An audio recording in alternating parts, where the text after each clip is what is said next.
Cinemação, o seu podcast sobre cinema. Acesse nosso site cinemação.com. Cinemação.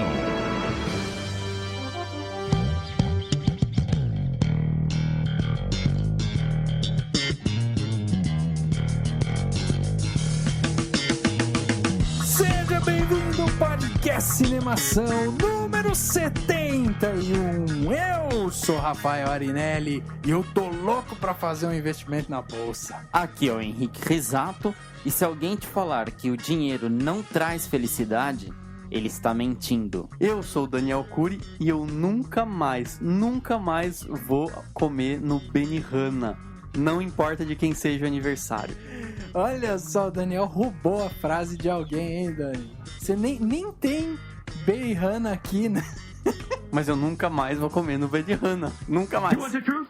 You want the truth? You can handle the truth! Muito bem, mais um podcast começando. Vou ter que perguntar de novo aqui pros amigos, né? Como é que foi a semana?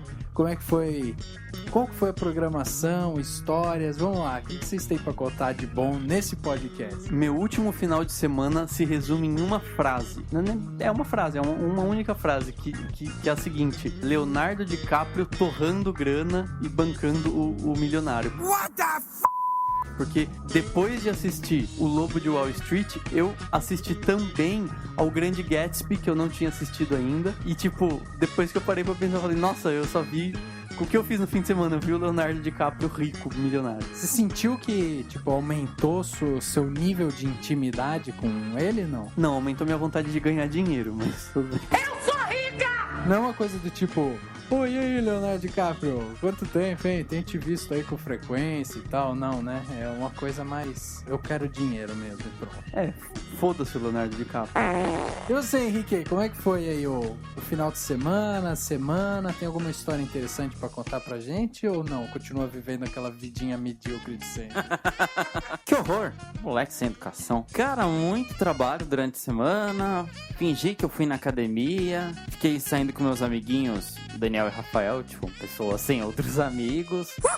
Fiquei conversando com a minha namorada e fui no cinema com minhas primas e descobri que não é muito interessante assistir com prima, com vó, o filme O Lobo de Wall Street, cara, que é tipo, quando falaram assim, nossa, Ninfomaníaca vai ter cenas de sexo, eu duvido que tem tantas cenas quanto O Lobo de Wall Street. É constrangedor até. Cara, com certeza tem muito mais cena de sexo, inclusive cena de sexo quase explícito em Ninfomaníaca. Eu acho que você exagerou um pouco, ou talvez você esteja praticando um pouco. Qual das duas alternativas? Prefiro não comentar. Silêncio, né? Às vezes o silêncio dá umas respostas boas, né? Olha só, hein? Olha o Henrique. Muito bem, o podcast Cinemação número 71 começando, e como a gente já falou, né, já deu vários indícios, vamos falar então sobre o novo filme do Martin Scorsese. Vamos falar sobre O Lobo de Wall Street, filme com Leonardo DiCaprio, o quinto filme dessa parceria maravilhosa que se construiu ao longo do tempo entre o Scorsese e o Leonardo DiCaprio. Vamos então pro quadro Repercussão. Agora no Cinemação. Eu começo, então. Repercussão. E eu me surpreendi com o filme. Repercutindo o que rolou durante a semana. Repercussão.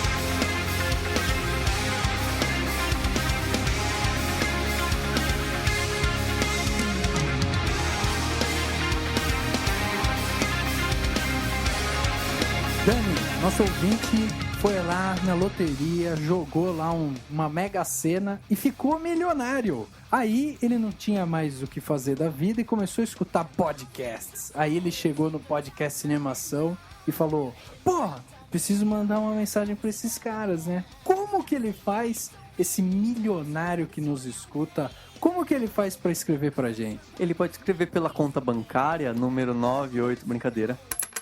Primeiro de tudo, pode mandar um e-mail pra gente. A gente tá sempre aberto a receber e-mails legais pros contato@cinemação.com, sempre cinemação, sem tio e sem cedilha. Quem quiser pode entrar no facebook.com/cinemação, curte lá a página e segue a gente lá e fica sabendo das novidades por lá. Quem preferir, pode seguir a gente no Twitter, no @cinemação. Quem preferir também pode entrar no Instagram, que é o também @cinemação, ou Instagram/cinemação, depende de onde você vai acessar, e curtir lá as nossas fotos bizarras e aproveitar lá essa rede social e comentar se achar alguma coisa legal. E quem preferir pode seguir a gente no Twitter, cada um de nós. Eu sou o Daniel, Daniel Curi, com Y. Tem também o Rafael, que é o @Arinelli, com 2 L's. E tem o Henrique Risato, com 1 Z e 2 T's. Facinho, gente, dá pra decorar. E não deixa nunca de acessar o www.cinemação.com, que é o lugar onde você vai conseguir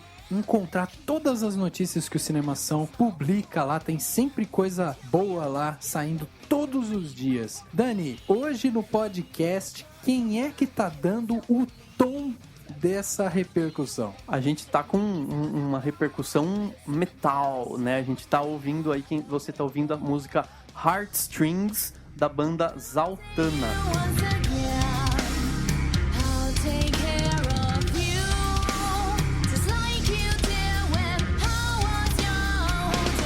Que é uma banda de metal, uma banda independente, que tá aí faz um tempo e muito legal, um som bem metalzão. Se você curte metal mesmo, entra lá no site deles, que tá aqui na postagem do podcast, tem o link do site deles, do Facebook e tudo mais. Então vai lá, curte lá e procure as músicas deles que são metal.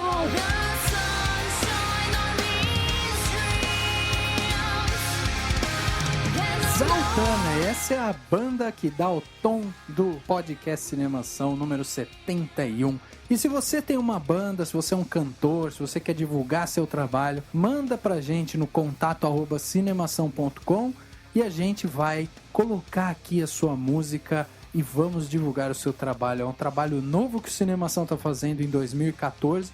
A gente espera fazer isso todos os podcasts, então tem que ter muita banda independente aí pra gente poder falar. Você acha que existe tanta banda assim, Henrique, ou não? Ou principalmente aquelas bandas de um homem só, assim, o cara toca 1001 instrumentos.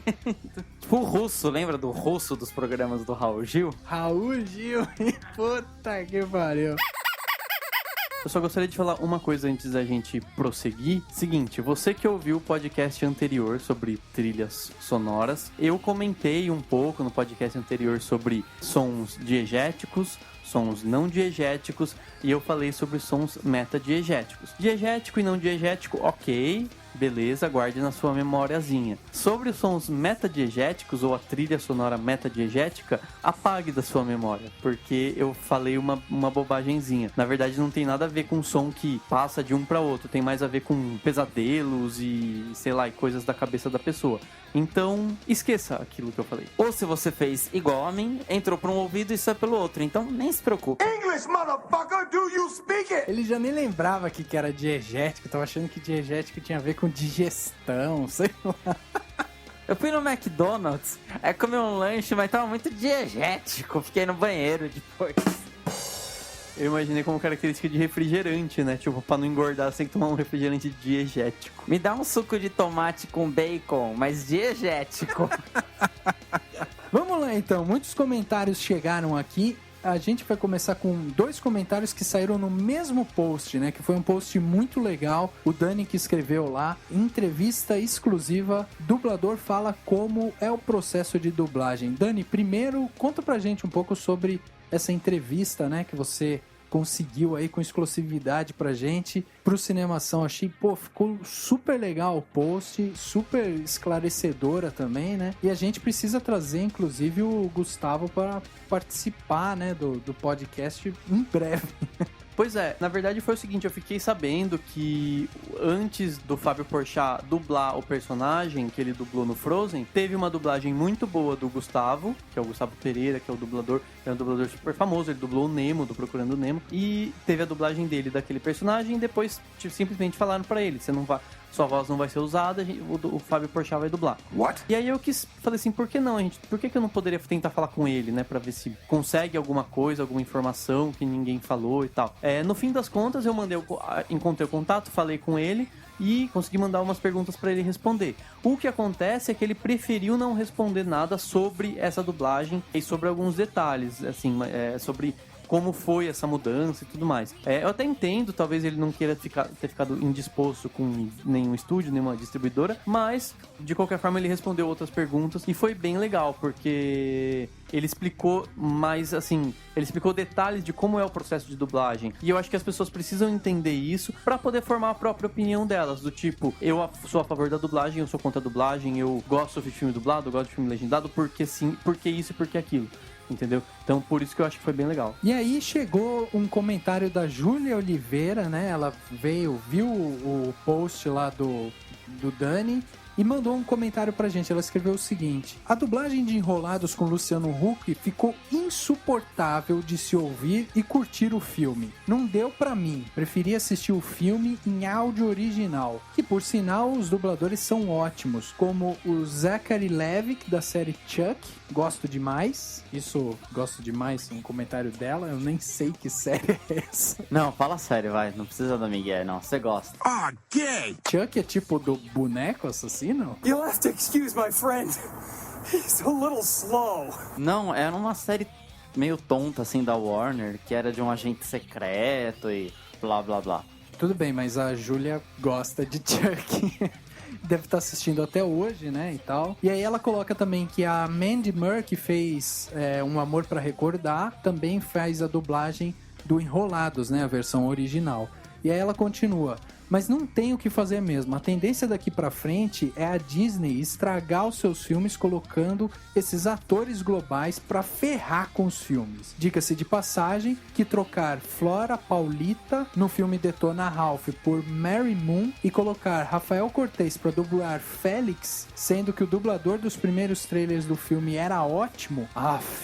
Esse AF também, comentário entre parênteses dela, é tipo um ato de encheção de saco, exasperação. E ela continua: não sei porque a Disney muitas vezes colocam ótimos dubladores nos trailers, mas quando chega no filme, temos uma péssima surpresa. E antes da gente comentar esse comentário muito legal que a Júlia mandou, tem um comentário que foi outra pessoa que mandou, não tem, Dani? Exatamente, foi o Caco. Ele escreveu o seguinte: sou fã de dublagem e do Gustavo já há muito tempo. Uma pena que o trabalho dele nessa produção não foi aproveitado, mas esse ano ainda tem Rio e Como Treinar Seu Dragão com a voz dele. O triste é que as distribuidoras não fazem isso para chamar público. Eles querem gerar interesse da mídia e ganhar divulgação, notinhas e personalidades para serem fotografadas na estreia. E só, chamar um famoso para dublar não é uma decisão artística das distribuidoras, é de relações públicas e assessoria. Eu achei bem interessante também porque realmente acho que é bem isso mesmo. Eles escolhem esses famosos para gerar esse buzz na mídia, né? Fábio Porchat vai dublar filme e tal. Enfim, fulano de tal vai dublar não sei quem. Aí tem notinha em celebridade, tem aquelas fotinhos que querendo ou não chama atenção e gera mídia em lugares onde eles atingem um público que eles querem. Por exemplo, revistas de celebridade, revista de novela, essas revistas assim, atingem o público que vai pro cinema ver essas animações e que provavelmente não acessa o conteúdo, por exemplo, de sites de cinema, de sites de cultura pop. Então, eles encontram essa forma de divulgar. Mas eu concordo que tem esse problema também. Eu acho assim, se for pra colocar gente famosa, então tenta fazer pelo menos o que a Era do Gelo fez, que conseguiu uma dublagem muito boa com gente famosa lá. Tem o Diogo Vilela, tem o Márcio Garcia, etc. Nos filmes da Era do Gelo. Eles conseguiram fazer com muita qualidade, né? Mas, cara, é bem isso que eles falaram, né? Tanto a Júlia quanto o Caco, eles demonstram uma certa preocupação justamente com a qualidade da dublagem e também uma preocupação com essa necessidade de se fazer dinheiro, né? Então, até fiquei surpreso, porque eu não tava acompanhando, mas, por exemplo, esse novo filme do Tarzan, que é uma animação, a gente tem aí a dublagem do José Loreto e também da Débora Nascimento, que são 2 atores jovens que fizeram, assim, novela recentemente, né? Mas nenhum dos 2 são atores espetaculares, são puta atores e tal. Eles são um casal, tipo, na vida real, e aí resolveram pegar um casal famosinho da Globo pra colocar pra interpretar justamente o Tarzan e a Jane, né? Então, tipo, você acaba perdendo um pouco justamente da dublagem, né? Você tem tanto dublador bom, cara que estuda pra isso, que trabalha só com isso e tal, e aí você acaba chamando 2 atores, de uma certa forma até não muito expressivos da Globo, só pra dar aquele, a tentar alavancar um pouco mais o filme. Não sei se isso parte da Globo, que tenta empurrar, não sei se isso parte da própria Disney, que exige algum dublador famoso do país e tal, não sei da onde que parte isso, mas na minha opinião a dublagem deve ser levada a sério, assim como o ato de atuar também deve ser levado a sério, e existe uma puta diferença entre você atuar com uma câmera te filmando e você atuar apenas com a voz, né? Existe uma diferença gigantesca. You're the Oracle?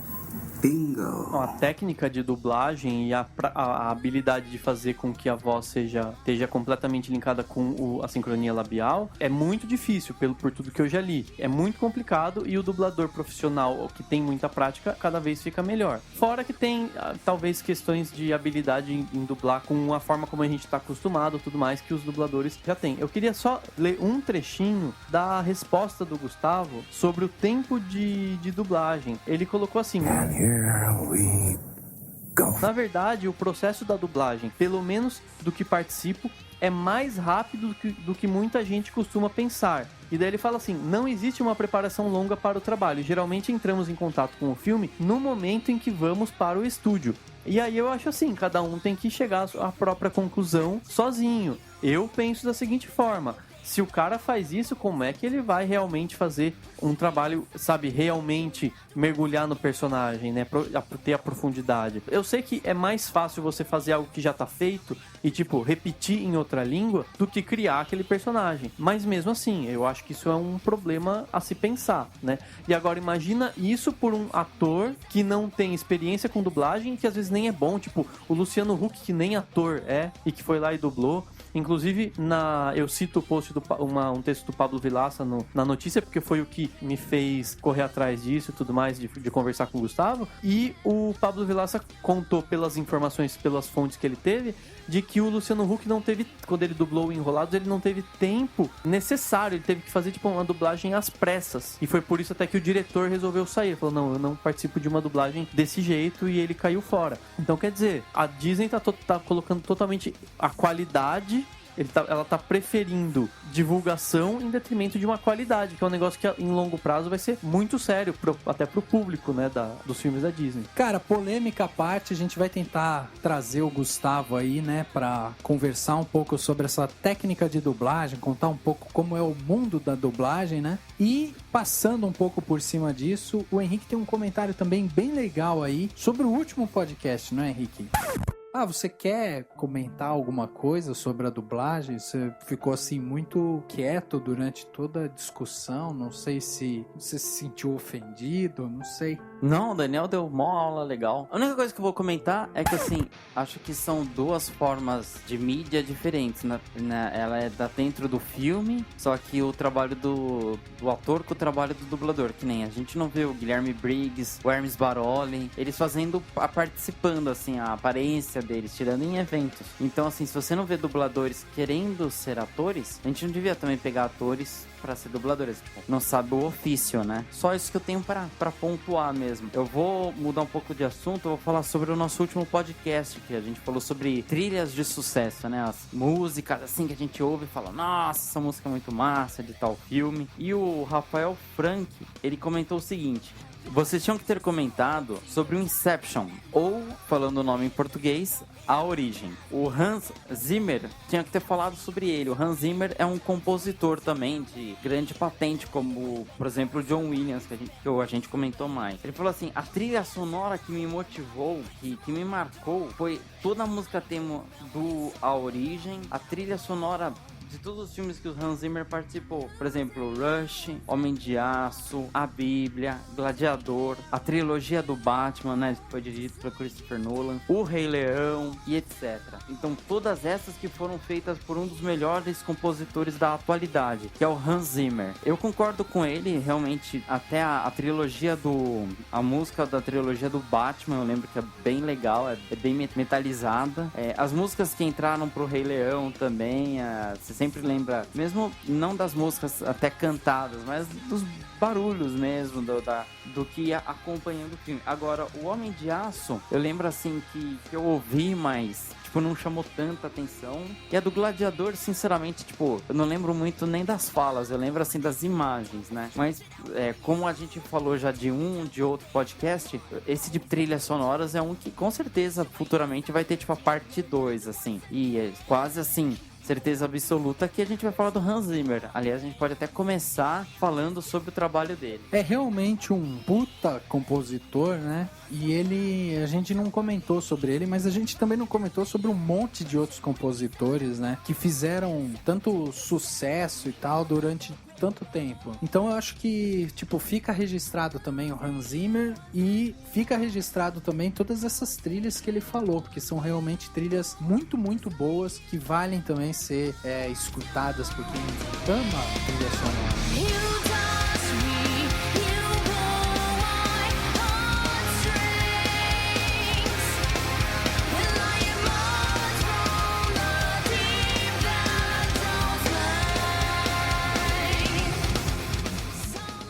Good morning, Daddy.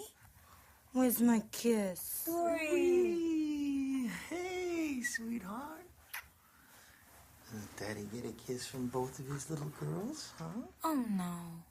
No, Daddy doesn't even get to touch Mommy for a very, very, very long time. Daddy's really sorry about what he said in the other room. He didn't mean any of it. Daddy shouldn't waste his time. And from now on, it's gonna be nothing but short skirts around the house. And you know something else, Daddy? Mommy is just so sick and tired of wearing panties. Yeah? Yeah.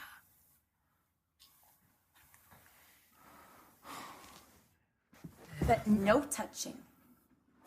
You know, sometimes we're not prepared for adversity. When it happens, sometimes we're caught short.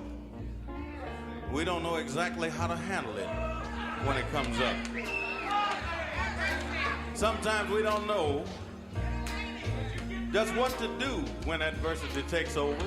O Lobo de Wall Street chegou agora aos cinemas no dia 24 de janeiro, veio aí com a mão, né, do Martin Scorsese, veio realmente cheio de holofotes em cima dele, inclusive porque o filme já chegou com aquela banca, né, de Globo de Ouro, de Oscar e tal. Então ele já chegou muito prestigiado e isso com certeza alavancou ainda mais, né, a bilheteria brasileira. A gente tem aí na direção o Martin Scorsese e tem como cabeça aí principal no elenco o Leonardo DiCaprio.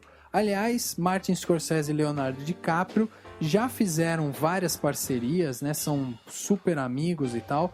E o Jonah Hill, que entrou agora no meio dessa parceria, foi só elogio pro Martin Scorsese depois, em várias entrevistas, em vários, sei lá, tudo que falava sobre o Lobo de Wall Street, o Jonah Hill tava lá falando que ele pagaria pra ser dirigido pelo Martin Scorsese e tal, aquela lambeção toda que tem sempre, né? E é interessante falar que o Martin Scorsese e o Leonardo DiCaprio, eles já fizeram, eles começaram essa parceria em 2002 com Gangues de Nova York. Depois eles fizeram O Aviador em 2004, Os Infiltrados em 2006, Ilha do Medo em 2010 e agora chegaram com o quinto filme, O Lobo de Wall Street. É sem dúvida o ápice dessa parceria que já vem se construindo há um tempo, né? Então gostaria de pedir aqui pro meu amigo Henrique Risato nos trazer uma ficha técnica sobre O Lobo de Wall Street. Henriquinho, quem é que faz esse filme? Quem é que tá por trás, né, desse filme? Quem são os atores e tal? Traz pra gente essa ficha técnica, por favor. O Lobo de Wall Street, ele, como você falou, é dirigido pelo Martin Scorsese. Ele foi lançado aqui no Brasil no dia 24 de janeiro de 2014. O filme tem 2 horas e 59 minutos. No elenco tem o Leonardo DiCaprio, o Jonah Hill, que é o gordinho lá, maluco do Superbad.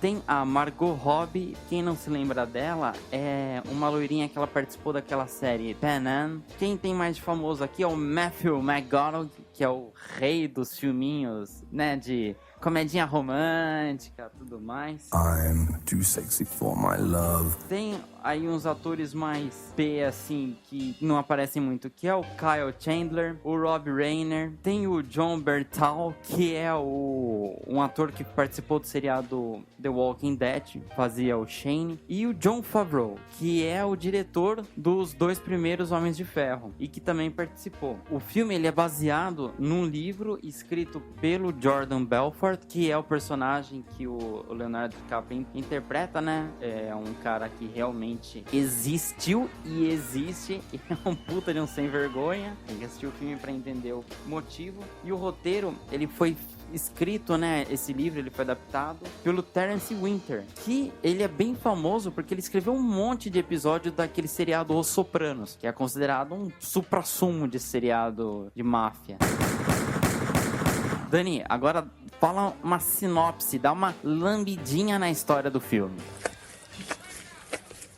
Não vou lamber nada, mas tudo bem. Seguinte, o filme O Lobo de Wall Street conta a história do Jordan Belfort, que queria ser corretor da bolsa de Wall Street, na bolsa de valores de Nova York. Começou trabalhando como estagiário até conseguir lá a formação dele e tudo mais, tendo até como mentor um dos grandes lá de Wall Street, que era o Mark Hanna, que é interpretado pelo Matthew McConaughey. E quando ele começa a trabalhar, exatamente no primeiro dia que ele vai trabalhar como corretor mesmo em Wall Street, acontece o que eles chamam de Black Monday, que foi um dia que a bolsa caiu, um monte de gente foi demitida, deu um monte de problema, começou uma crise econômica, e aí ele se vê numa situação de ter que trabalhar numa bolsa pequena, que trabalhava com pequenas ações, pequenos investimentos, só que aí ele começa a se destacar porque ele quer vender de qualquer jeito, ele se esforça muito e tudo mais, e ele começa a ganhar muito dinheiro, porque o único dinheiro real que tem nesse mercado todo é o do corretor, é a comissão do corretor. O resto é especulação, é dinheiro de especulação, é dinheiro que não é real, ele é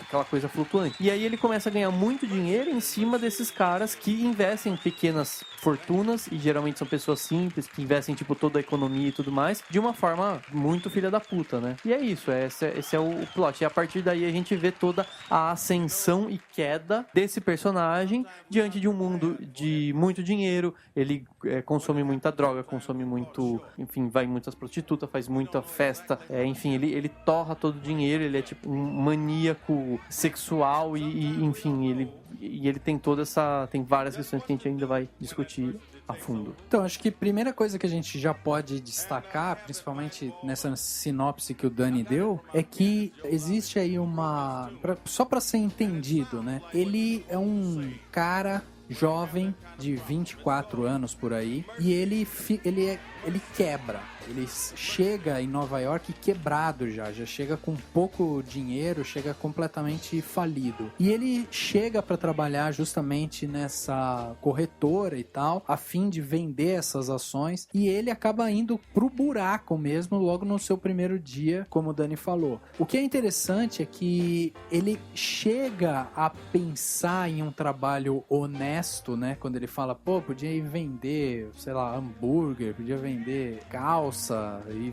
virar vendedor e tal. E a mulher dele vira pra ele e fala, cara, se você entrar nessa de mercado comum, você vai ser um cara infeliz, porque você não é disso. Seu negócio é mexer com dinheiro, é vender ação e tal.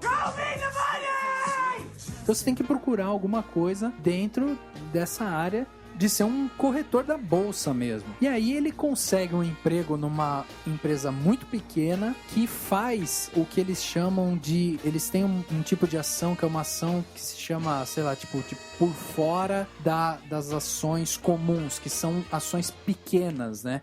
Então, a taxa de investimento é pequena e a comissão do corretor é maior por conta disso, né, também. Então, enquanto o cara, se trabalhasse numa corretora grande, ele pudesse vender, tipo, 1 milhão em um dia e ter uma comissão lá de 3%, 2%, 1% em cima daquele valor que tinha sido feita a transação, nessa corretora de segunda mão, vamos dizer assim, ele pode vender uma ação lá de $1.000, mas ter 50% de comissão em cima daquilo ali. Então, isso já chamou a atenção do Jordan, né, para ele tentar de alguma maneira melhorar isso. E como era um mercado muito pobre em termos técnicos, né, quer dizer, você tinha profissionais muito pobres, de repente cai um cara numa corretora pequena que já tinha aquela experiência de Wall Street e tal, então ele começa a vender, sei lá, água pra gente com sede, entendeu? Ele chega lá e ele tem a lábia dele, sabe falar e tal, consegue encantar os compradores, né? E aí ele começa a fazer dinheiro. E é muito interessante no filme porque é muito acentuado isso, né? A vontade dele de ser rico. É isso que é o grande objetivo dele no filme. Ele precisa ser rico, ele precisa ter um império, né? Dentro da história, né? Eu acho que isso que é uma das coisas que chamam mais a atenção. E é interessante que ele não tem, tipo, nossa, eu quero ser rico pra comprar tal coisa. Não, ele não quer ser rico porque eu quero ser rico pra dominar o mundo. Ele quer ser rico pra ser rico. E eu acho que é uma das grandes críticas que o Scorsese faz. Daí eu acho que é importante a gente já começar o debate. Porque assim, eu até na hora a gente se diverte, né? Porque é muito engraçado o filme. É uma comédia, tem muita cena engraçada, tem cenas absurdas, tem coisa bizarra, tem orgia, tem sexo, tem drogas. E tem sexo e tem drogas, e depois tem sexo, mais sexo, orgia e droga, e depois sexo. Pena que não tem rock and roll, mas tudo bem. Eu achei muito louco isso, porque eu precisei mastigar o filme, sabe, assim, depois que eu vi o filme eu precisei pensar, eu precisei falar assim, não, calma aí, o que ele quis dizer com tudo isso, entendeu? Calma lá, não é bem... E aí eu cheguei à conclusão que, assim, a partir do momento em que a gente ri daquilo e que ele conta a história diretamente, né, o personagem conversa com o espectador, né, o Jordan Belfort vira pra câmera e tal, conta, narra o que ele passou e tal. E uma das coisas legais, que é a quebra da quarta barreira, né, que da quarta parede, toda hora ele vem e ficou blá, blá, blá. Mas, tipo, ele vai explicando as coisas do mundo de Wall Street, daí ele fala assim, mas vocês não estão interessados nisso, né? Vocês estão interessados em ver, tipo, sexo, blá, quarto, ele transando com alguém. E justamente, o que é isso? Isso é uma forma que o Martin Scorsese teve de mostrar, e o Terence Winter que fez o roteiro, né, de mostrar que é um personagem ridículo, um personagem tosco, né? Então o tempo inteiro a gente dá risada de tosquice. Ele pega esse pessoal rico milionário de Wall Street, esse pessoal rico milionário que só tá afim de ganhar dinheiro em cima da perda dos outros, esse pessoal rico milionário que vive do dinheiro da especulação, e o que ele faz? Ele simplesmente faz a gente rir deles, faz assim, olha, vocês são os babacas, a gente tá rindo de vocês, a gente tá rindo dessas palhaçadas que vocês fazem, sabe assim? Porque uma coisa é você ver 3 caras discutindo como jogar anões num alvo, né? Outra coisa é alguém realmente ir lá pegar um anão, pagar pra ele, provavelmente, botar um capacete e jogar ele no alvo, como se ele fosse um brinquedo. Então, isso é uma forma de dizer, olha como esses caras são ridículos. E eu acho que o filme todo é muito isso. Ele é uma crítica a tudo isso de uma forma sutil, porque na hora você não pensa, na hora eu simplesmente acompanhei a história e me diverti mesmo, eu me diverti com essas cenas. E depois que eu fui vendo, não, peraí, ele tá criticando, mas de uma forma muito sutil. Então, e talvez por isso que muita gente entende que ele, na verdade, tá vangloriando esse dinheiro, esse excesso. Então, Dani, não sei se a palavra tosquice é a palavra mais adequada pra determinar isso, porque, assim, na verdade, o que eu acho que ele esbanja, assim, que ele joga na tela, tipo, grita, é como a gente é oportunista. Eu acho que isso que é o mais, assim, impressionante, entendeu? Porque é como o Henrique estava falando, ele olha pra tela, tenta explicar alguma coisa, mas ele fala, vocês não querem saber disso, vocês querem saber qual que é a consequência disso. Aí ele vai mostrar qual que é a consequência. Então, eu acho que mostra muito como a gente é oportunista, como a gente busca o nosso próprio sucesso, a nossa própria ganância, né, de ser bem-sucedido, de estar bem, né, de uma certa forma, acima de tudo, né? Então, como será que a gente iria agir se a gente tivesse tanto dinheiro? Talvez a gente esteja rindo dele porque justamente o cara foi aquilo que você poderia querer ser se você tivesse tanto dinheiro. Pô, eu não ia querer me importar com, sei lá, termos técnicos do meu trabalho. Eu prefiro muito mais, já que eu tô cheio de grana, eu vou discutir como que eu vou arremessar um anão no alvo, entendeu? Então, eu acho que, não sei se essa palavra tosquice, né, do personagem é a melhor palavra pra definir o senso crítico que o Scorsese quis passar, entendeu? Mas eu acho que a principal crítica não é nem no como gastar o dinheiro. Eu nem acho que ele critica tanto assim, olha, que ridículo, ele tem muito dinheiro e tá gastando com drogas e prostitutas. Eu acho que isso é o menor dos problemas. A grande crítica do Scorsese é no mercado, nesse mercado de ações, de especulação, que não é dinheiro de verdade, que é um dinheiro que não serve pra nada e que só atrapalha o mercado de uma forma, e que tá assim até hoje. Tem muita gente fazendo isso, de assim, se aproveitar de quem não tem dinheiro, fazer de tudo pra vender uma coisa que não serve pra nada, enfim, entendeu? É esse tipo de coisa. Eu acho que o problema não é ele ter dinheiro, o problema foi ele ter usado meios ilegais e imorais, porque ele tem muita coisa que ele fez que não era ilegal. Por exemplo, você ligar pra alguém e oferecer a ação de uma empresa, não é ilegal, mas também é totalmente imoral se essa empresa tá quebrada e você mente, é imoral se não vale a pena você nem investir um centavo e você fazer o cara investir tipo 7 mil reais que ele economizou pra aposentadoria, 7 mil dólares, né, que ele economizou pra aposentadoria. E isso eu acho que é a grande crítica, entendeu? Então é assim, olha, o cara enriqueceu por meio disso e eu tô aqui pra mostrar a visão dele, como ele fez isso, a confissão de tudo que ele fez. Ele tá sem medo nenhum, porque no livro que o Belfort escreveu é basicamente isso. Ele confessa, ele fala assim, ó, eu vou confessar, eu fiz tudo isso mesmo, eu roubei desse jeito mesmo, eu fiz aquilo mesmo e tal, usei essas drogas e tal. E eu acho que o que o Martin Scorsese consegue fazer por meio das cenas ridículas é mostrar para as pessoas assim o que aconteceu. E olha como você é retardado, você é espectador, é idiota de dar risada disso e de não ficar triste, não achar isso triste. E se você acha triste, parabéns, você é uma pessoa legal que realmente merece assistir esse filme. Não sei se dá pra entender, eu acho que é muito sutil, mas eu consegui captar isso, entendeu? Eu acho que é muito uma interpretação muito pessoal, assim, né? Mas, não sei, eu vi uma declaração do Scorsese recentemente, acho que na Veja, sei lá, ele falando assim, eu sou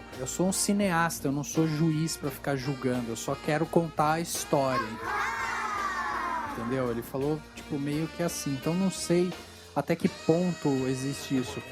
Okay, wait, he's coming. So I think if we short Pfizer, that's it. And if we have $30,000 in 1 month, Jordy? Huh? They're business expenses. Yes. Jordy, look what you got here. What? Look at this. $26,000 for one dinner. No, this could be explained. Dad, we had the Pfizer clients. Right, the porterhouse from Argentina. The expensive champagne, the wine. We had to buy champagne. And you ordered all the sides. Tell them about the sides I you ordered ordered. the sides, so... Sides? Yeah. Sides? $26,000 worth of sides? What are these sides? They cure cancer? The sides did cure cancer. That's the problem. That's why they were expensive. Shut up. I'm serious. I know. Stop. Outra coisa que eu queria cutucar aqui, né, na verdade, é assim, ó, o Henrique falou várias vezes de... Não, porque tem sexo.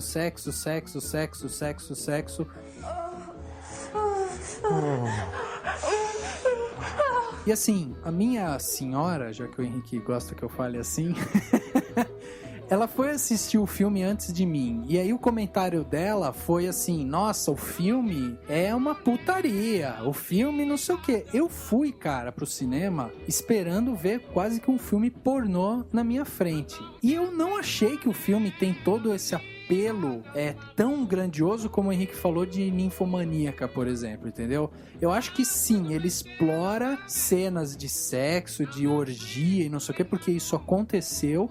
Mas, por exemplo, a cena de sexo mesmo, tipo, ele pegando a mulher e transando, a câmera tá pegando do peito dele pra cima. Você não fica vendo a bunda da mulher pulando e tal. E quantos outros filmes a gente tem isso? É óbvio, tem lá a cena que ele cheira crack na bunda da mulher lá. Tipo, tudo bem, mas de novo, a mulher tá de costas, né? E você tem essa cena. Por exemplo, naquele filme do Jim Carrey, Golpista do Ano, que ele é um homossexual, que tem lá o Rodrigo Santoro, não sei o quê. Tem uma das primeiras cenas, é ele comendo um cara. Não sei se você lembra dessa cena. Ele aparece um cara, tipo um barbudo e tal, naquele mesmo ângulo da menina que tá tendo a bunda usada como mesa pra cheirar crack, sei lá, cocaína, né? Ai, que burro, dá 0 pra ele.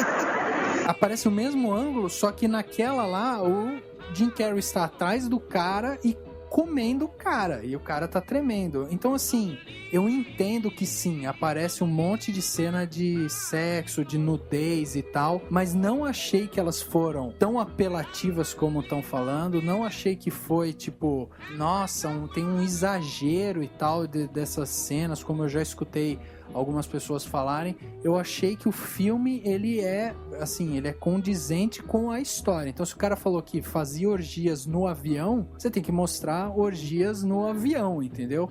Mas em momento nenhum você vê a mulher pulando, o cara deitado e a mulher cavalgando em cima do cara, entendeu? Mas você concorda que a classificação do filme é 18 anos? Você tá certo? Não, eu acho que tá certo. Como todos esses... Tipo, American Pie. American Pie é um filme que eu acho que tem muito mais apelo. O apelo sexual é muito mais forte, é muito mais, vamos dizer, bizarro, assim, do que esse filme, entendeu? Então, é óbvio que eles têm que elevar a barra de classificação, porque tem muita coisa lá que muita garotada não ia entender e tal, sei lá, ia achar um horror, mas, tipo, achei que as cenas foram bem feitas e não achei nada demais, assim, de horror, sabe? Eu achei justamente que elas tiveram um quê de ridículo, sabe assim? Eu acho que essa é uma palavra que define bastante o Lobo de Wall Street e que é onde reside a crítica do Martin Scorsese. Então, quando você tem uma cena de sexo que é ridícula, mesmo que às vezes é rápida, né, enfim, não mostra tudo, primeiro que você mergulha no personagem, você vê, olha como esse cara é ridículo, entendeu? Olha como a gente tá rindo desse cara ridículo, que usa droga de um jeito tosco, que é um idiota, que pega a filha dele e bota no carro e quer fugir com ela, faz ela ficar traumatizada, que usa umas drogas malucas e tem que descer a escada lá, rodando. Então, assim, as cenas de sexo são ridículas pra mostrar, olha como essas pessoas eram ridículas. Às vezes o cara na empresa lá, fazendo, tipo, não sei o que, a mulher lá, e mostra rapidinho e é uma cena ridícula. Não é uma cena que nem tem nenhum... Você não sente absolutamente nada a não ser pensar que ela é ridícula. E todas as outras. Tem uma outra que eu achei interessante. Tem uma cena que ele levanta, tem um monte de gente pelada, tipo, depois de uma orgia terminar cheia de drogas, todo mundo dormindo e tal. Ele simplesmente vai pra janela e aperta o peito de uma mulher. Tipo, ele pega isso. É uma forma de dizer, olha, esse cara é machista e, tipo, ele nem tá sentindo nada. Ele pegou o peito porque ele viu um peito e provavelmente é, tipo, reflexo. Ele vê um peito, ele pega no peito. Então...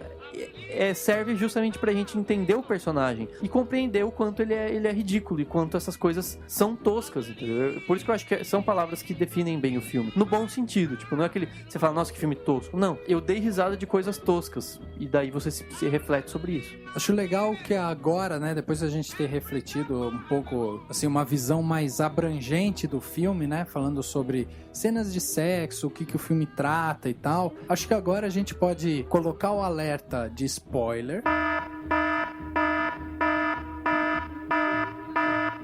e a gente pode começar a falar o que a gente quiser sobre o filme. Então, se você não assistiu o filme, você pode pular essa parte ou parar de assistir exatamente agora que você escutou o apito aí do spoiler, porque a gente vai falar à vontade sobre o filme. Afinal de contas, assistimos o filme e estamos aqui para dar a nossa opinião sobre ele. And here we Go. Então a primeira coisa que eu queria falar é, cara, o Leonardo DiCaprio pra mim entrou num outro nível de ator, assim. Cara, eu já vinha achando fantásticas atuações dele, inclusive pra gente gravar, vim puxar alguns dos últimos filmes que ele fez. E, J. Edgar, Django Livre, agora o Lobo de Wall Street, aí você tem o Grande Gatsby. Cara, esse cara tá se tornando um ator brilhante, assim. É impressionante a curva de crescimento que ele teve nos últimos anos, né? E como ele rende com o Martin Scorsese, né? É impressionante. Com certeza é um dos fortes candidatos aí para ganhar o Oscar, mas eu fiquei impressionado com a atuação dele. And the Oscar goes to... Tanto que tem alguns comentários, eu acho que, enfim, é uma aposta válida, né? Que é de que ele deu azar de se concorrer ao Oscar junto com o Matthew McConaughey no Clube de Compras Dallas, que emagreceu, e dizem que a academia adora ator que fica, tipo, 30 quilos mais magro pra fazer personagem. Eu não vi o Clube de Compras Dallas ainda, mas eu acho que é um palpite possível, assim, sabe? Pode ser que ele não ganhe o Oscar de melhor ator por causa do Matthew McConaughey, apesar de ter ganhado o Globo de Ouro, né? Eu acho que, enfim, é válido, mas também, de certa forma, acho que vai ser justo se ele ganhar. E eu também achei ele sensacional. Justamente essas nuances de fazer o personagem ser ridículo, mas ao mesmo tempo ser levado a sério, são muito legais. Ele faz muito bem, né? Ele dá uma carga dramática, ele perde o controle. A cena que ele discute com o policial no barco lá, eu achei genial. Primeiro que o próprio ator, o próprio Kyle Chandler, que faz o agente Denham lá, ele é um ator, eu não vi ele fazendo nada genial, e ele tá muito bem lá nessa cena.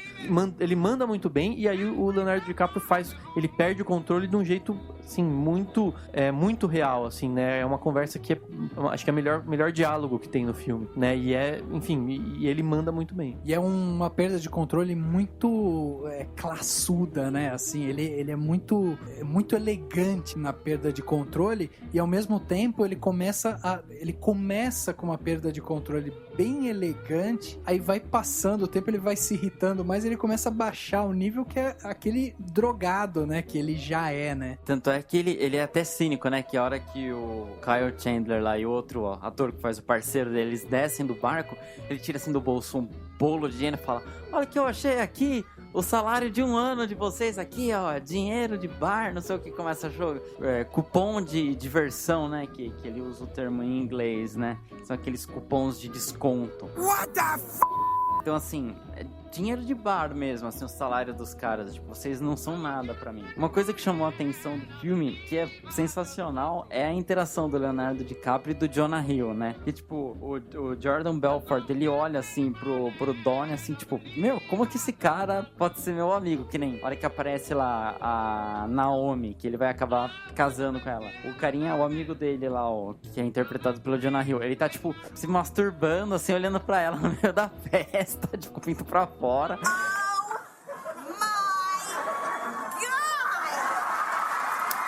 Ele olha, tipo, o que você tá fazendo, cara? Aí ele vem pro Leonardo DiCaprio e fica: cara, você tem que comer ela, cara, você tem que comer ela. Não, e é sensacional essa interação entre eles, porque eles são, ao mesmo tempo que eles são diferentes, eles são iguais, né? Porque ao mesmo tempo que o Jordan, que é o personagem do Leonardo DiCaprio, é um cara charmoso, que tem lá sua ganância, mas que ele tem ele é envolto, né, por esse charme, essa coisa mais galanteadora e tal. O Donnie, que é o personagem do Jonah Hill, ele é o cara mais escrotão, ele é o gordinho engraçado, ele é o cara que quer tirar todo mundo e tal. Inclusive, aquele diálogo do Donnie com o Brad, que é interpretado pelo John Bernthal, é muito bom, né? Quando o Donnie vai dar a maleta de dinheiro pro Brad, né? E aí ele tá magoado porque levou uma porrada na cara, e aí ele fica toda hora lá, tipo, tirando o cara, e tira o cara, e tira o cara, e toda hora fica lá. E esse diálogo também é espetacular, assim, as ironias, né, do diálogo. Eu achei fantástico isso. Can you say that again? Just the way you said it. Just the same way.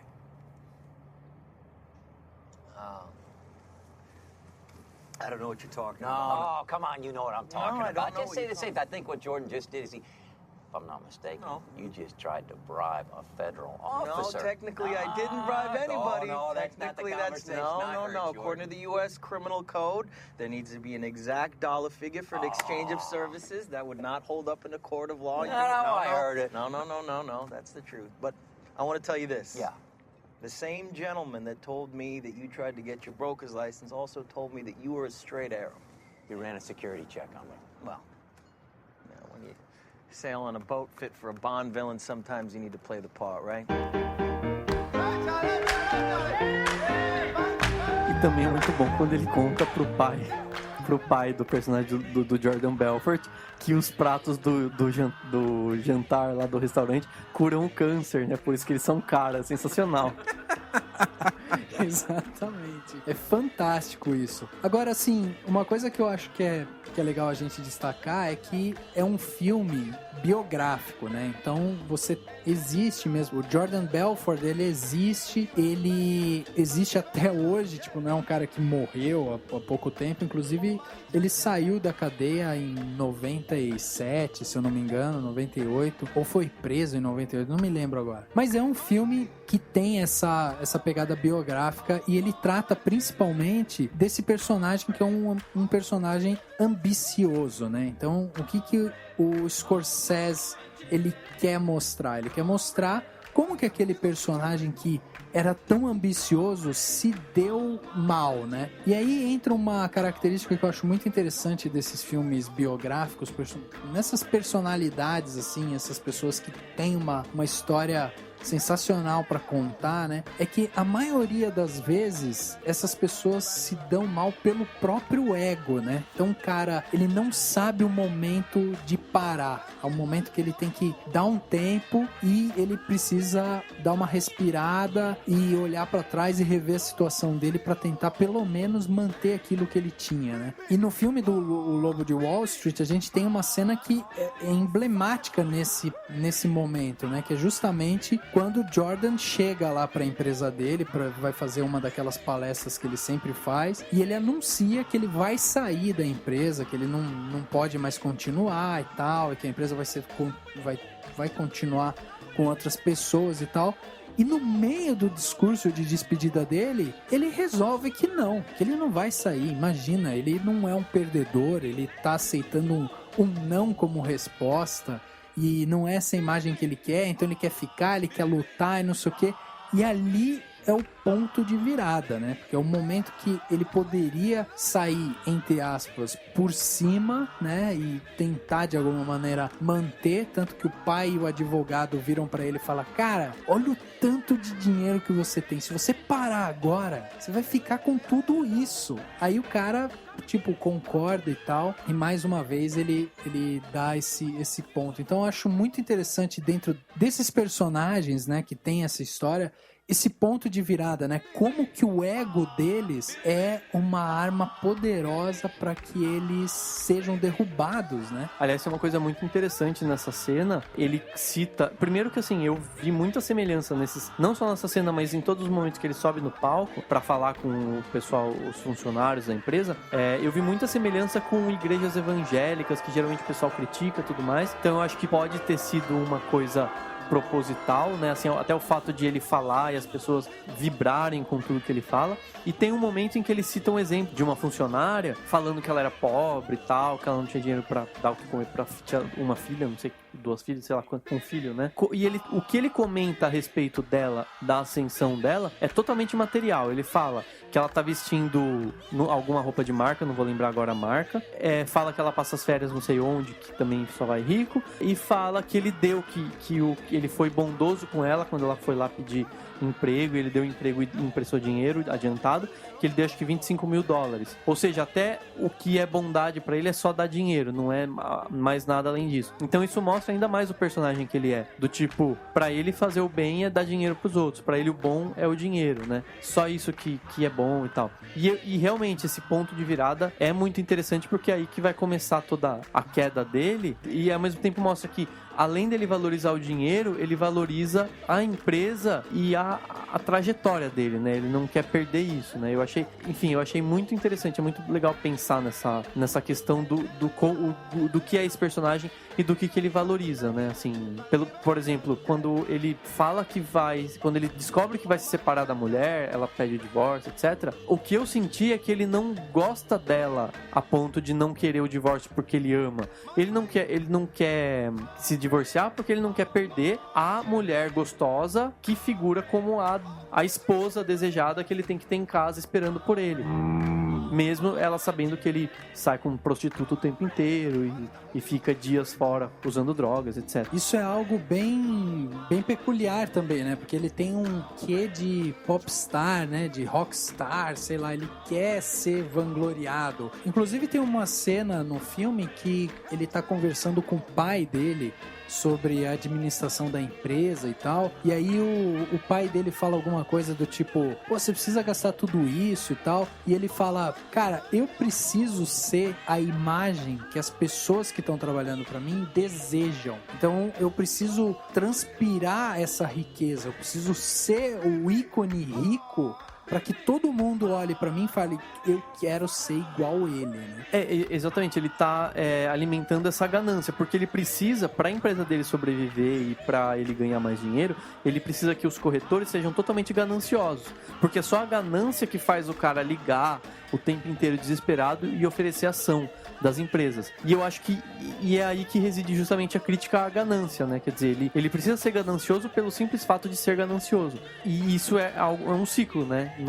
Não acaba nunca, né? Eu acho que é muito interessante mesmo você pensar que a ganância, ela existe por si só. E ele precisa mostrar que ele é rico para as pessoas, para alimentar a ganância dos outros, para que elas alimentem a ganância dele.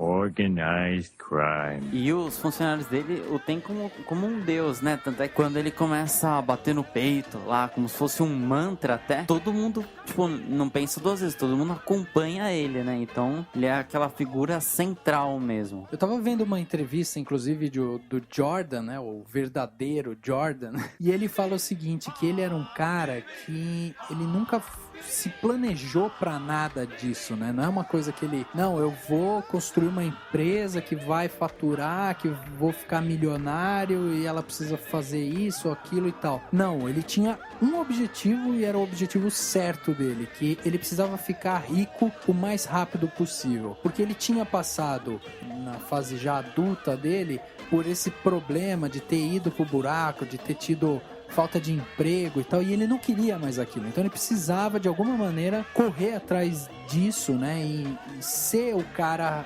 rico logo. Então ele não ficou fazendo um plano para ele tentar resolver esse problema dele de dinheiro. E aí tem uma coisa interessante que o próprio Jordan cita, que é o seguinte, ele diz que quando ele entrou na corretora pequena que vendia aquelas ações fora do mercado, né? As chamadas ações tostão. Quando ele entrou ali e ele fez a primeira venda dele, começou a trabalhar ali, ele percebeu que ele tinha um dom.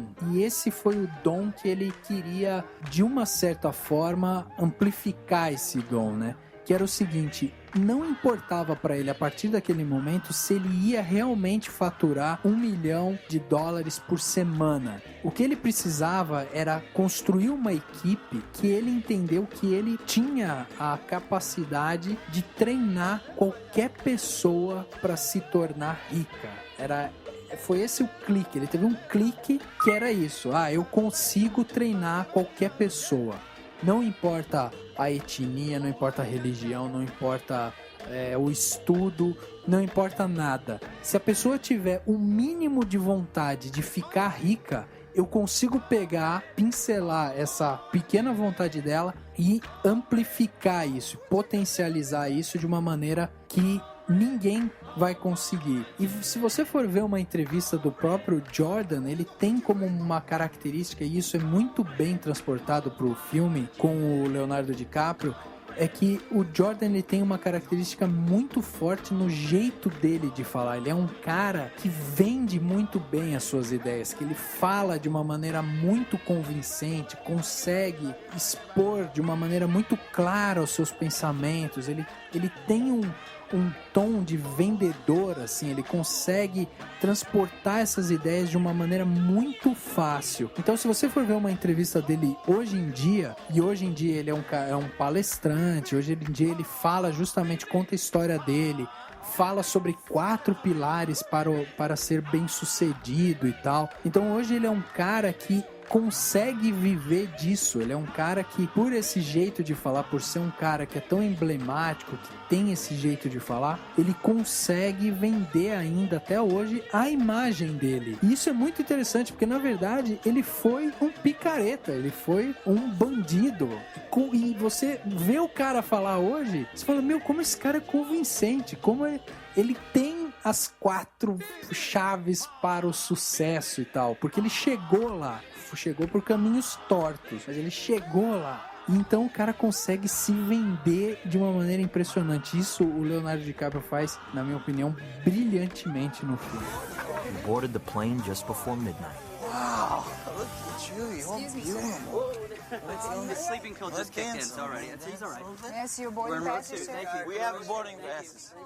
Jesus Christ, I want to fucking... Hey, fucking relax. Oh my God, get your hand on my fucking cock. Get your...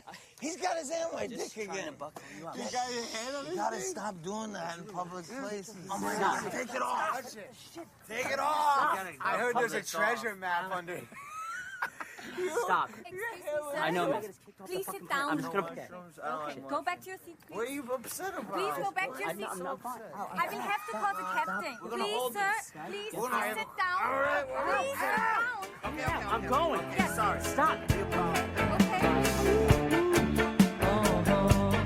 E uma coisa que eu achei muito legal é o realismo que o filme dá justamente pro fim dos personagens, né? Porque assim, qualquer diretor um pouquinho mais moralista, mais preocupado em julgar e tudo mais, tentaria mostrar o quanto o Jordan Belfort ficou mal por ter sido preso, por ter perdido muito da fortuna dele, etc. E o quanto o policial, que é tipo o antagonista e que representa a pessoa correta, honesta, trabalha todos os dias da melhor forma possível, etc, como alguém feliz, como alguém, sei lá, realizado. E tem um momento que ele, no final do filme, que ele mostra o agente Denham voltando pra casa de metrô, numa cena triste, aquela cena do tipo, puta que pariu, ralei o dia inteiro, tô aqui no metrô, né, tipo, cansado, quero ir pra casa, todo um monte de gente aqui que eu não conheço e tal. E no final de tudo, o Jordan Belfort sai da cadeia e volta a vai fazer palestra, vai fazer os negócios dele, vai ganhar dinheiro, e é visto como alguém poderoso, tipo, ele vai lá e me vende essa caneta pra eu te ensinar como se vende, né, ele faz isso. Então eu achei muito realista, porque é uma forma de mostrar pras pessoas assim, esse é o mundo que a gente vive, as coisas são assim, não é quem é bonzinho se sai bem e quem faz cagada e faz merda na vida vai se ferrar. Não é bem assim. Muita gente faz cagada, faz merda e sai por cima. E muita gente tem uma vida honesta e leva uma vida que a sociedade diz que não é boa, que é pegar metrô, que é, enfim, ter uma vida simples, né? Então eu acho que se você começar a se questionar profundamente sobre isso, você vai começar a se questionar se é realmente legal ter tanto dinheiro. E se é realmente legal viver numa sociedade que valoriza só quem ganha dinheiro e não quem, enfim, trabalha bem ou fez um trabalho honesto, etc, etc. Bom, o filme tem várias cenas emblemáticas, né? Ele tem muita... A fotografia do filme é muito legal, o filme tem um ritmo muito bom também, né? Ele consegue dar um ritmo pro filme de uma forma muito... O cômico do filme, e eu acho que aí tá a mão do Scorsese de forma genial, assim. Eu acho que ele conseguiu transportar isso de uma forma muito, muito brilhante mesmo. Que é justamente as tiradas cômicas, assim, que o filme tem. Aquela cena que ele toma lá, a pílula lá, que é tipo o santo graal das pílulas, sei lá, que ele tem uma paralisia cerebral lá e cai no chão e sai se arrastando pelo carro. Eu achei demais a cena, porque a cena original, antes de você entender o que está acontecendo, aconteceu, o cara sai, se arrasta, chega no carro, puta dificuldade e tal, pega o carro e sai dirigindo devagar e tal, chega em casa e ele fala, nossa, foi Deus, né? Tipo... nada aconteceu comigo, nada encostou com o carro e tal. E, no entanto, o cara acorda pela polícia sendo levado porque dirigiu, entre aspas, alcoolizado, drogado, né? E o carro completamente destruído. Quer dizer, você tem a visão do personagem e aí você é confrontado com a visão real. Só que isso, essa tirada, ela é tão sutil, né? Ela é tão bem feita, né? Ela é tão bem amarrada que eu acho que o Scorsese ele conseguiu se reinventar em algumas situações e nesse filme tem muita cena que eu acho que ele realmente merece, assim, muitos créditos, sabe? E logo depois disso, ele briga com o Jonah Hill com um telefone, um fio de telefone, ele tentando falar que ele não pode falar no telefone porque tá grampeado, etc. E os dois doidão, assim, é muito engraçado e ridículo também e muito bem feito, os dois brigando de uma forma lenta, né? Sei lá, de uma forma, os dois drogadão, assim. Eu achei, assim, muito legal essa cena feita, assim. E ao mesmo tempo que ela é engraçada e é ridícula, tem a parte aterrorizante, porque tem a personagem da mulher da Margot Robbie que fica desesperada, tenta afastar a filha daquela cena e tal. É muito legal como equilibra as duas coisas, né? Tipo, é engraçado e dá medo ao mesmo tempo, se você parar pra pensar, se você estivesse naquele lugar, naquele momento com duas pessoas daquele jeito brigando, né? Eu achei assim, muito, muito bem feito mesmo. E o interessante também com essa questão até do consumo. Os caras estavam drogados, aí o Jonah Hill, tipo, consegue levantar, ele vai embora, ele pega um pedaço de presunto, assim, ainda ele vai comer, aí ele engasga e quase morre, né? E acaba o Leonardo DiCaprio salvando ele. Sem dúvida é um filme que catapultou ainda mais essa parceria entre o Scorsese e o DiCaprio. Eu acho que essa é a parceria, assim, entre os dois, dos 5 filmes, é a parceria que mais deu frutos, assim, é a que melhor expôs o trabalho deles, né? A fotografia pra mim é brilhante, a direção do Scorsese é perfeita e sem dúvida, assim, eu acho que esse é o ápice, pelo menos se tiver outras obras, né, deles dois juntos, eu espero que sejam tão boas quanto essa, porque na minha opinião essa foi realmente a parceria entre os dois de melhor tom, assim, os dois tiveram um ritmo muito bom, é impressionante, eu acho que isso transpõe, né, isso transpõe a tela, você consegue sentir isso, né, como os dois estão à vontade produzindo, né. O que vocês acharam dessa parceria Scorsese e DiCaprio? Vocês acham que, tipo, foi a melhor ou não? Cara, os outros filmes não estão tão frescos na minha memória, assim, pra eu dizer que se foi a melhor, mas eu acho que independente de ser a melhor ou de ter as melhores, eu acho que é legal você ver quando tem quando tem um diretor e um ator que fazem filmes muito bons e que estão sempre dividindo esse tipo de... Enfim, dividindo a cena e unindo os talentos deles, né? Não sei, eu acho que não tem essa questão de melhor. Até porque o tom é a forma é completamente diferente. O Gangues de Nova York não tem nada a ver com esse filme, por exemplo. O Aviador também não. Então eu acho que tem a pegada diferente. O que exige de cada um, tanto do ator quanto do diretor, é diferente. E eu acho que o importante é que sejam filmes bons e que eles se melhorem. Então eu acho que, assim, realmente, tanto o Martin Scorsese, não digo que ele tá na melhor forma, porque tem clássicos dele, né, que é difícil você pensar, é difícil analisar o todo, assim, mas eu acho que se você parar pra pensar que o Martin Scorsese, dos diretores da geração dele, é um dos poucos, ou um dos únicos, que não perdeu a mão, o cara não fez um filme ruim, diferente do Spielberg, que fez uns filmes bem medianinhos, né, eventualmente faz um ou outro, enfim, tem alguns diretores da geração do Scorsese que às vezes perdem um pouco a dança, né? Perdem um pouco o rebolado. Ele não perdeu, só fez filme muito foda. Tem um conjunto de obra muito melhor do que muitos diretores que Hollywood valoriza e tal. E fez com que o Leonardo DiCaprio chegasse nesse nível de atuação, que é sensacional. Então eu acho que é difícil analisar e o importante é ver essa parceria com bons olhos mesmo, assim. Uma característica interessante do filme, tu pode até usar como easter egg, é que a cena que eles estão no iate e tem a tempestade, ela realmente ocorreu, e é legal que, tipo, o Leonardo DiCaprio começa a berrar, não, eu não quero morrer sóbrio, não sei o que, e na hora assim eu lembrei, nossa, tipo, daqui a pouco vai virar o Jack lá do Titanic, né, vai morrer afogado. This is my what the hell are you talking about look. Mas mesmo, tipo, né, nessa cena ou em várias outras, né, que tem esse tom cômico, pra mim essa parceria, esse filme ganhou dos outros justamente porque eu acho que ele consegue mesclar bem vários gêneros, sabe? Você tem o tom policial, você tem o tom de comédia, você tem o tom de drama, você tem o tom... Vários... Oscila muito, né, entre os gêneros.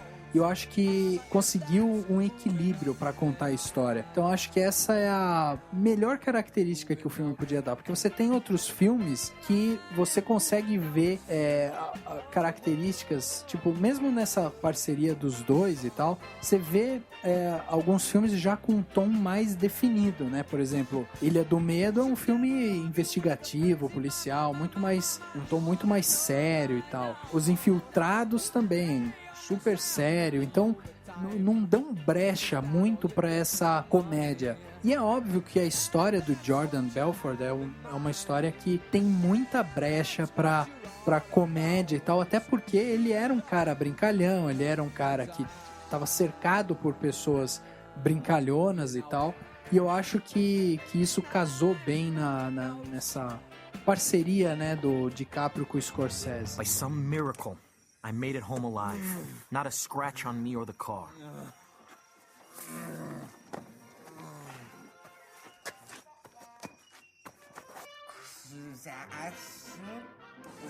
Jordan? Jesus fucking Christ. Take!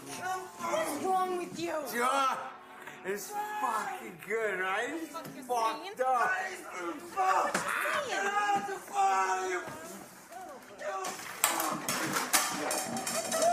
Jordan! Your daughter's in the house. I hope you know that. Your fucking daughter's in the house. Get real fucking funny stuff. Jesus Christ, Jordan!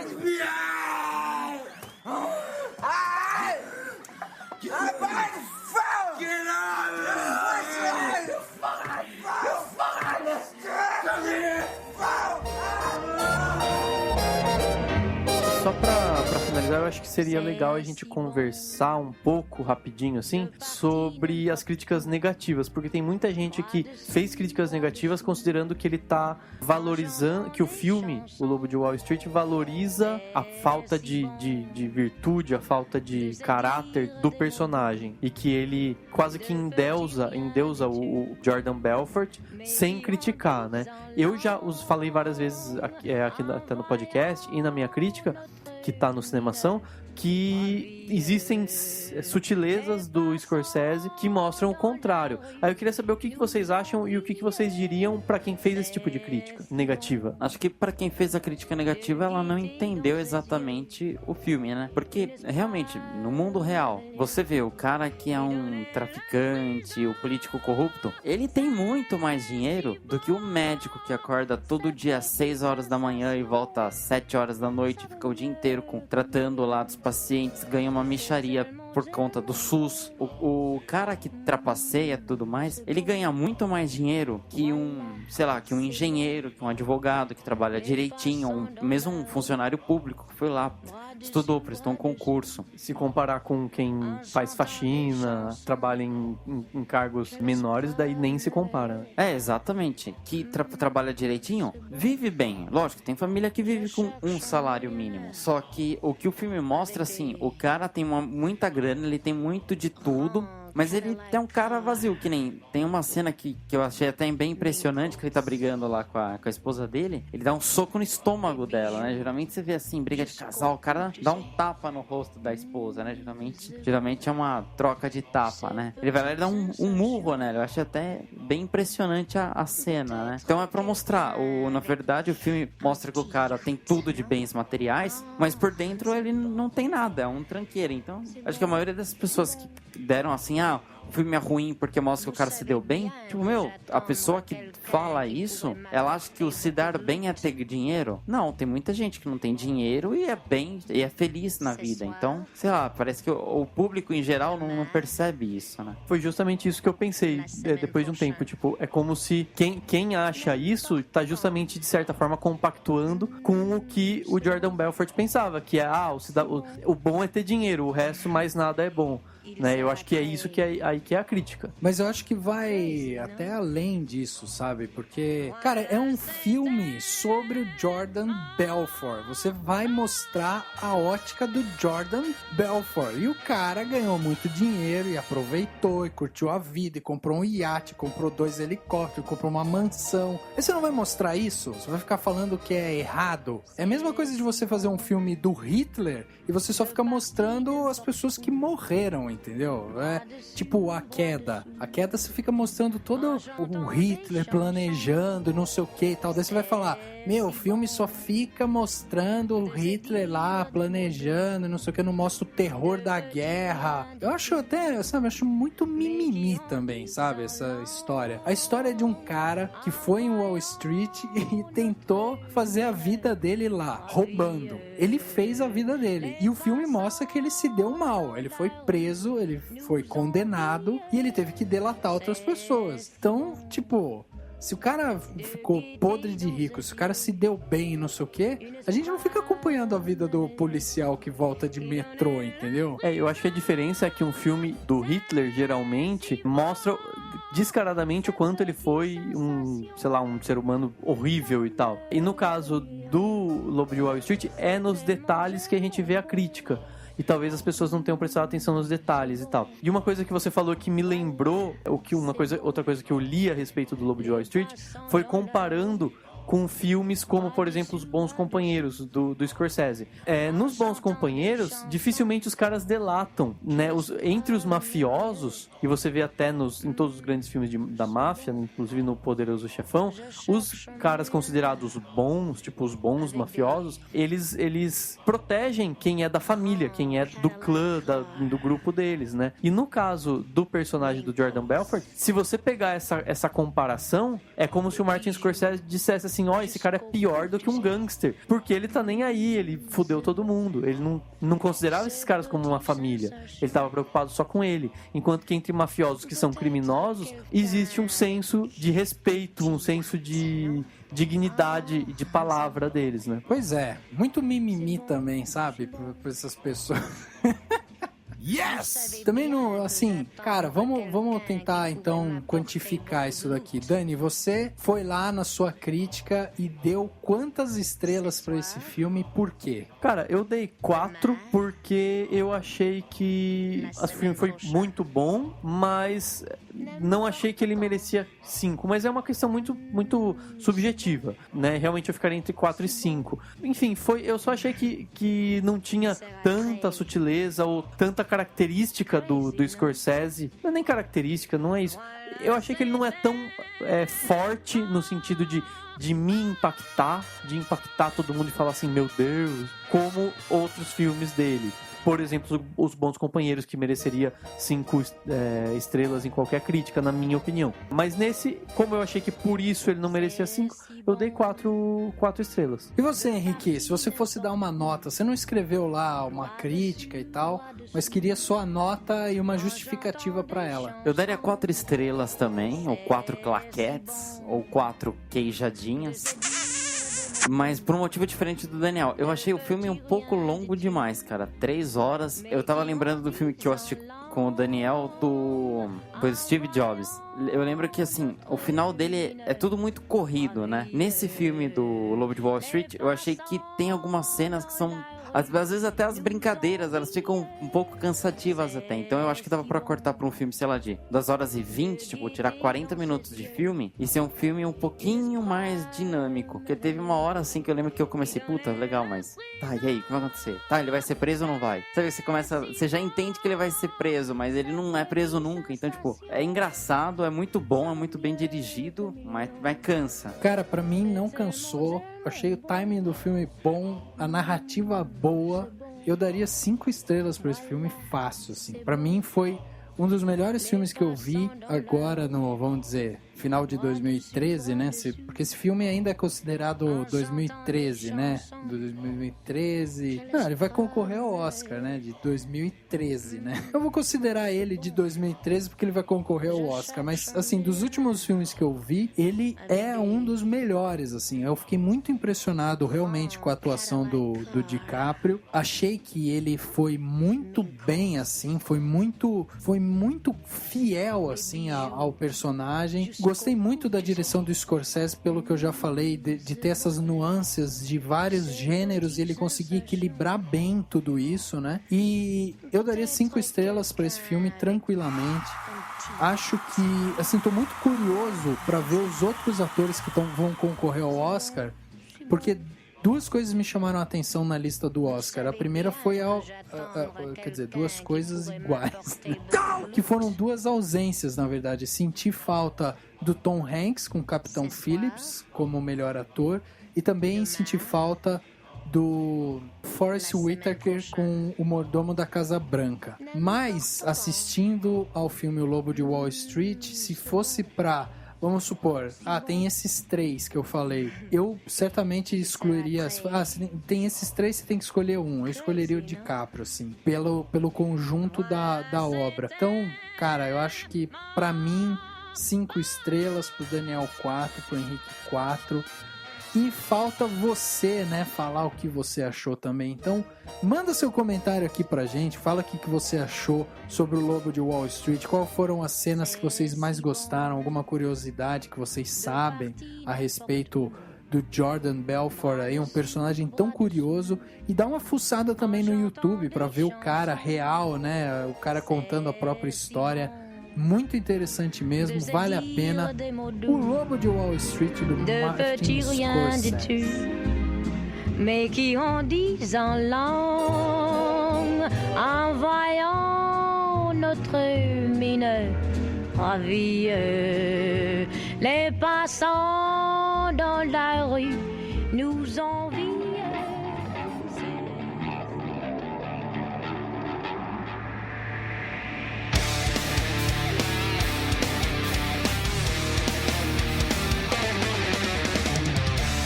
Chegando ao final de mais um podcast, agora o podcast Cinemação número 71. Por favor, amiguinhos do YouTube, vejam que isso é um podcast, não é o filme na íntegra. Lembrem-se disso, escutem até o final se vocês quiserem ver uma análise sobre o filme, né? Não precisa chegar lá e ficar, vai tomar no cu, bando de filho da puta. Não sei o quê. Porque, cara, tá no YouTube pra ser mais um canal de divulgação do podcast. Então, se você gosta, né? Se a gente recebe comentário por lá de gente que escuta, a gente tem inscritos lá e tal. É um jeito da gente deixar o YouTube funcionando lá, né? Com alguma coisa, enquanto não vem nada de vídeo, né? E as pessoas podem ir escutando pelo YouTube. Às vezes o cara não consegue escutar por outro lugar e fica lá. E é um negócio eterno, né? Lá que vai ficar lá no nosso canal. Então, por favor, gente, vamos tentar escutar, vamos tentar ler um pouco, pelo menos o título do vídeo, né? Pra não gerar confusão. Vocês não acham isso? Como eu aprendi no filme, só digo uma coisa pra esse povo. Fuck you, motherfucker. É isso aí, então Dani Henrique, muito obrigado pela participação mais uma vez nesse filme sensacional que a gente pôde assistir. E no próximo podcast, próximo capítulo, né? O que vai ter de bom, hein, Dani? Eu vou dar só uma dica. Olhei pra baixo e fiquei com tontura.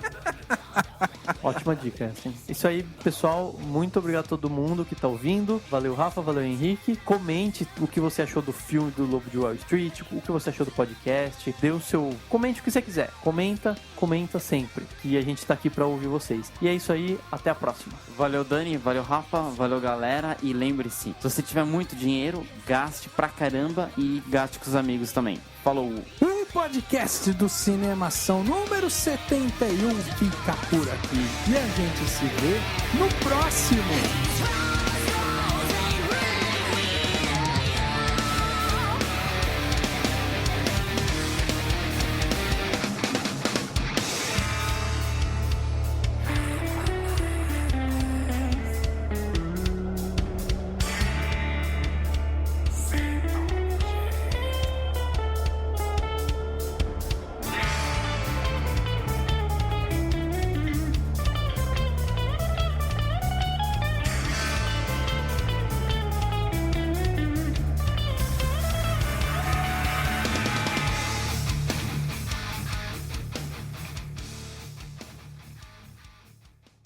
Ação. Vocês tinham que ter comentado o... Vocês tinham que ter... Que vocês... ele fugiu da escolinha. Fugiu da escolinha de português aqui. Eu achei que era um rap, manja. Aqui tá assim, vocês tinham que ter que comentar. Machado de Assis, né? Não, eu vou ler, reescrever a frase na mente.